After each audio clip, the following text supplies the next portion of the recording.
برای همون страх критика چی پیدا میشه؟ وقتی که شما به حد منین فکر دیگرها بالا میدارید از فکر خودتون. این کارا دیگر نکنید. من دائما مادرم میگفتن تو فلان جا رفت که عیب است، یا که حاضر اکام میگن تو من این توی برام، این معرکه برام، این چی برام. من اکام گفتم اکو جون من سپین نمیکنم، همینجا رفتم. چه وقتی من نمیگیرد، وقتی من به حد میبرم وای کس خفه میشد، وای کس من گفتم چی به خفه میشد؟ من اگر که دیستیویت از ضرر خودم با چی به خفه میشد است؟ وای بود خفه نشد؟ آدم باعقل بود خفه نشد؟ وای کوری وای خفه شد، کوری وای. شما حاضر من میگید که این معلم اگه این خیل کنیم بعد چی؟ نرویم می تو یک دیگر نه روید، همه نزدیکتون بروید.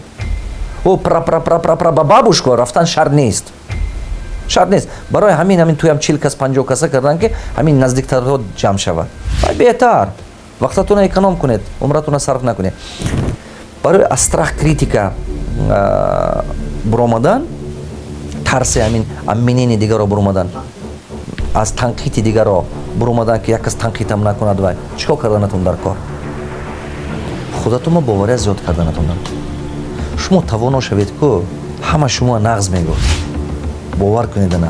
شما توانا شوید توی به شما سر نمیشد.